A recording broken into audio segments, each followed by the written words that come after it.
Hello guys, I'm Lori. Nandito ako ngayon sa Bahrain. I-flex ko lang sa inyo yung mga iinumin ko this month. Resetahan ako ng OB ko. Dahil nga manipis yung endometrium lining ko. Mahirap siya ma-hold ng baby. One of the main reason kung bakit mahirap mabuntis. Manipis yung uterine lining. Kaya isa sa mga resita ng OB ko itong Progiluton.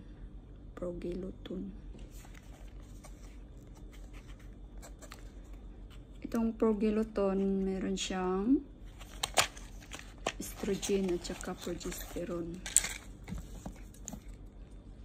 21 tablets. Itong white more on estrogen, tapos itong brown may halong progesterone.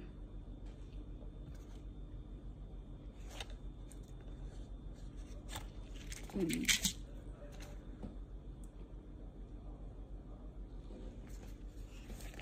11 white tablets, each contains estradiol valerate 2 mg. 10 light brown tablets, each contains estradiol valerate 2 mg and norgestrel 0.5 mg. So ininom ko to on the 5th day of my cycle. For 21 days to siya. Ang binili ko, muna, 2 boxes for 2 months. Ang resita sa akin ng OB ko for 3 months. 2 months muna. Baka sakali, mali mo. Sa isang buwan, mabuntis na pala ako. God's will. Hindi mag-take effect agad. So, for 3 months. Sabi naman ni Doc for 3 months. Tapos after 3 months pa, inumin niyo ulit ako yung sa letrozole pang ovulate. Pero itong mga gamot ko, meron naman itong makatulong sa pag-ovulate. Kasi may PCOS ako. Tapos ang isa naman, itong omega 369. Omega 369. Ang alam ko sa omega, ito yung sa fish oil. Makakatulong sa immune system natin. Meron siyang fish oil 325 mg with EPA and DHA. Then linseed oil 325 mg, primrose oil 325 mg and vitamin E 1.5 mg. For 3 months din to, pero yung binili ko muna for 1 month kasi mahal. Saka na sunod. Maganda to sa inflammation sa katawan natin. Fights inflammation. Fish oil. Tapos ito naman Glopafage metformin. Ito yung para sa PCOS. Kasi kadalasan sa may mga PCOS may insulin resistance. Kaya nasita to sa akin ng OB ko for 2 months. 2 times a day. Morning and night.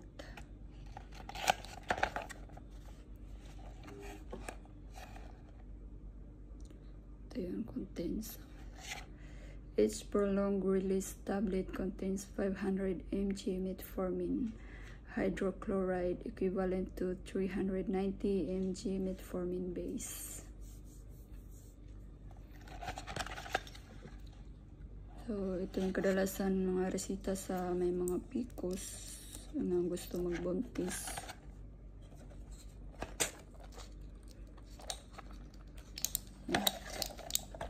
Ito palang omega 369 fish oil.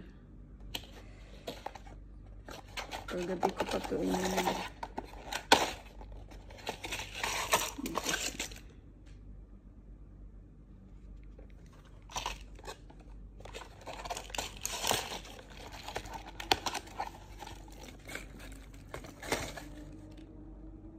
Kasi may primrose oil to eh. Yung primrose oil. Dapat for 2 weeks lang na ito naman dahil may primrose oil. So ito namang isa, Enofim Plus, pang ano din to, PCOS.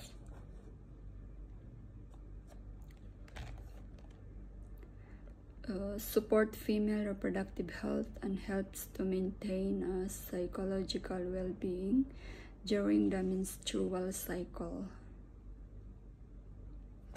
Tinitimpla to siya. Ito by Sashi. 200 ml lukewarm water. Ito yung contents niya.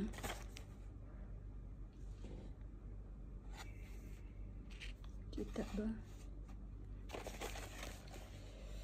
May myo-inositol 2000 mg, D-chiro-inositol 200 mg, folic acid and active folate 400 mcg, melatonin 2 mg, Vitex Angus Cactus 500 mg, N-acetylcysteine 75 mg. Effect nito sa akin parang inaantok ako. So, maganda ito siya naman sa gabi.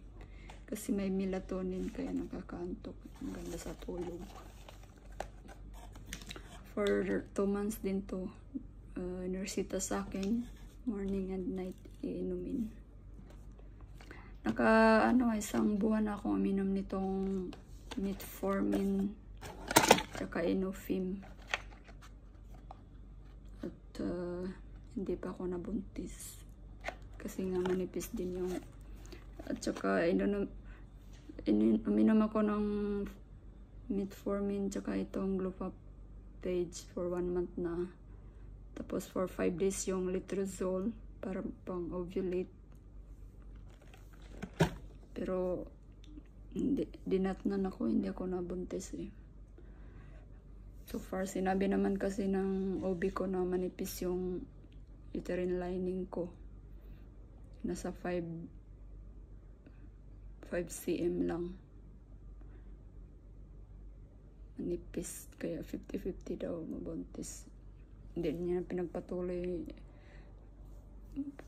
Alam ko meron pa yung trigger shot kapag meron kang ganun. Kasi dati nung March pinainom din ako ng pang-ovulate clomiphene naman yun.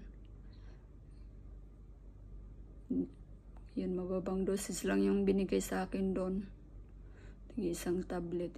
Yung letrozole, 2 tablet. Tapos yung sa Clomid, meron pa akong trigger shot ng pang-ruptured. So wala pa rin. May problema sa hormones ko, imbalance. Tumaas din kasi yung prolactin level ko. Hirap mag-control. Nahirapan kasi mag-control ng stress ko eh. Kaya up and down yung hormones ko. Yan ang problema kapag madali kang may stress. Maapektuhan talaga yung hormones mo. Kahit na inom ng mga tablitas, parang nawala yung effect kasi na susuppress sa stress, mataas yung cortisol level, stress level taas. So naresetahan ako ng OB ko nitong Progluton para pala to sa mga may ano din, menopause. Parang menopause na ako nito kasi meron akong symptoms ng hot flashes. So ngayon parang hindi ko na ko na napapansin, pero kadalasan napifeel ko yung init dito, init sa liig, sa middle of the night ng tulog. Pinagpapawisan ako dito. Nung iminom ako ng Letrozole, for 5 days din akong nag-hot flashes nun. Pagpawis, may effect sa akin.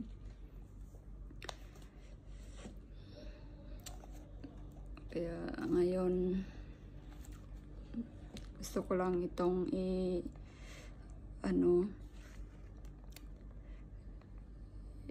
i-video ngayon para meron akong reference. Hindi naman tayo masyadong aasa for 1 month muna, baka hindi mag-effect agad kasi minom na ako ng metformin and ng Plus, hindi naman nag-effect din agad, 1 month pa lang. So dapat 3 months yun eh. Then 3 months. So hopefully makakatulong na itong Progiluton para pakapal ng uterine lining. Ano ko ba? Bakit manipis tong lining ko? Sa stress siguro.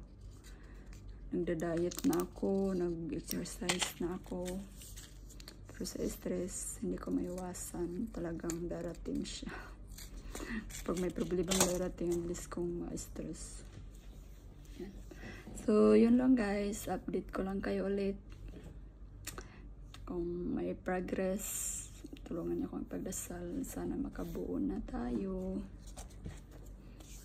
Pinagdadasal ko rin lahat ng gusto ng magka-baby. Hindi tayo mawala ng pag-asa kasi yung iba, ilang taon nga nag-antay bago magka-baby. So far kami, 1 taon na kami nag-antay. So, yung iba, umabot sa 7 years, diba, bago magka-baby. Pero ang kinakatakot ko lang kasi may edad na ako, 36 na ako. And by January 37 na ako, so ilang taon lang, hindi pa rin makabuo. 7, 38, 39, 40, 41, 42. 6 years. Grabe naman. Sana Lord, huwag mo nang pabuti ng 6 years. Bigyan mo na ako ng baby, please. Amen. Sana sa lahat ng naghangad na mabuntis, kapit lang. Dasal lang tayo araw-araw. At syempre, magpa-check up na tayo. Wag lang mag-antay ng himala. Dapat tulungan din natin yung sarili natin. Diet tayo. Iwas sa matatamis, matataba. Kain ng masustansya, prutas, vegetables. Dandan sa pagkain. Matulog ng maayos. Huwag magpuyat. Yan ginagawa ko na sa sarili ko. Dapat matulog na ako ng maayos. Hindi naman agad-agad yung resulta. Malay mo next year mag-take effect na yung result. Kasi tumaba ako sa PCOS ko, kaya pala itong timbang ko up and down. So, since last year, November, naging 56 kg ako. Tapos nung nag-diet na ako, ngayon bumaba na yung timbang ko, naging 53 kg na ako. Brown rice na ako, kumakain ako ng sweet potato. Yan, konti-konti ng kanin. Hindi na gaya ng dati na malakas ako sa kanin. Tapos nakailang beses pa akong magkape. Tapos ngayon iniwasan ko ng magkape. Kaka-3 baso pa ako araw-araw niyan. Tapos 3-4. Pag na-stress, mas maraming ubos na kape. Pero sa ngayon, dahil gusto natin magka-baby, syempre ingatan na natin ang sarili natin kasi pag hinahayaan mo yung sarili mo, hindi mo inaingatan, ang effect niyan later on tayo pa rin ang bagsak. Kaya dapat nung una pa lang mag-ingat na tayo sa katawan natin, maging healthy. So yun lang guys, maraming salamat, bye.